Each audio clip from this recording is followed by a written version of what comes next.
Hello guys, welcome to my YouTube channel. माझ्या चॅनलवर तुमचं स्वागत आहे. माझी आजची रेसिपी आहे मिश्र भाजीचे रवा आप्पे. ते आप्पे कसे बनवते ते तुम्ही बघा. आणि इथे मी पुदिन्याची चटणी पण बनवलेली आहे. तर चटणी मी कशी बनवलेली आहे ते बघा. इथे मी लसूण एकच पाकळी घेतलेली आहे, जास्त नाही घेतलेली आहे. आणि कोथिंबीर घेतलेली आहे आणि पुदिना घेतलेला आहे. 2 मिरच्या टाकलेल्या आहेत. त्याच्यामध्ये मी थोडंसं जिरं टाकणार आहे. जिरं टाकल्यानंतर थोडेसे मीठ टाकणार आहे. इथे मी साखर नाही आज टाकणार आहे, साखर मी स्किप केलेली आहे. आणि इथे थोडेसे दही टाकते. दही म्हणजे 1 चमचा दही आहे. आणि इथे मी गाजर, कांदा, टोमॅटो, कढीपत्ता कटिंग करून घेतलेला आहे आणि थोडी कोथिंबीर कटिंग करून घेतलेली आहे. तर मी इथे 2 वाटी रवा घेतलेला आहे.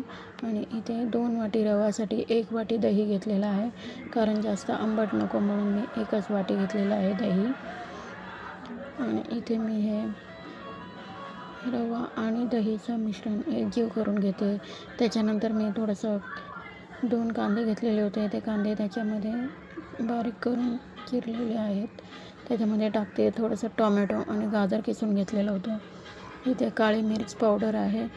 ते काळी मिरची पावडर यासाठी की त्याच्याने जास्त आंबट असं वास नाही येत आहे, म्हणून मी काळी मिरची पावडर टाकले. आणि मी हे सगळं मिश्रण एकजीव करून घेणार आहे. त्याच्यानंतर मी इथे तडक्याचं जे भांडं आहे त्याच्यामध्ये मी तडका देणार आहे.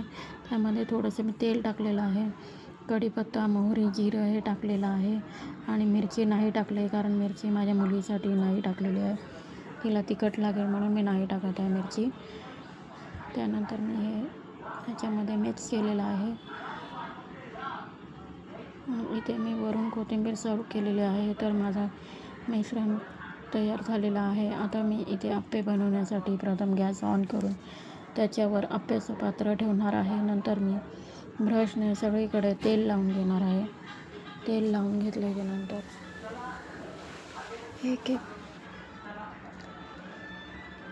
ह्याच्यामध्ये मी जे आप्याचं मिश्रण तयार केलेलं होतं ते मिश्रण एक एक करून सोडणार आहे आप्याच्या पात्रामध्ये. तर ते तुम्ही बघा, असे छान असे टमटम फुगणार आहेत. त्याच्यामध्ये मी इनो, सोडा वगैरे काहीच नाही घातलेला आहे, कारण सोडाने तर त्रास होतोच, इनोनी पण होतोच, म्हणून मी नाही टाकत आहे ते. बघा, इथे माझे आप्पे तयार झालेले आहेत. किती छान असे आप्पे दिसत आहेत. आता मी यांना पलटी करून घेणार आहे सुरीने. तर बघा, इथे माझे आप्पे कसे छान दिसत आहेत. कलर पण छान आलेला आहे आणि गाजर टाकल्यामुळे अजूनच ते छान दिसत आहेत. तर मग माझी रेसिपी तुम्हाला कशी वाटली ते मला नक्की सांगा, कारण आज जसे मी आप्पे बनवते तसे मी आप्पे बनवलेले नाही आहेत. थोडेसे वेगळ्या प्रकारचे आप्पे बनवलेले आहेत. तर ते तुम्ही बघा माझे आप्पे कसे झालेले आहेत ते. आणि आवडल्या असल्यास चॅनलला लाईक, शेअर, कमेंट, सबस्क्राईब करायला विसरू नका. बाय.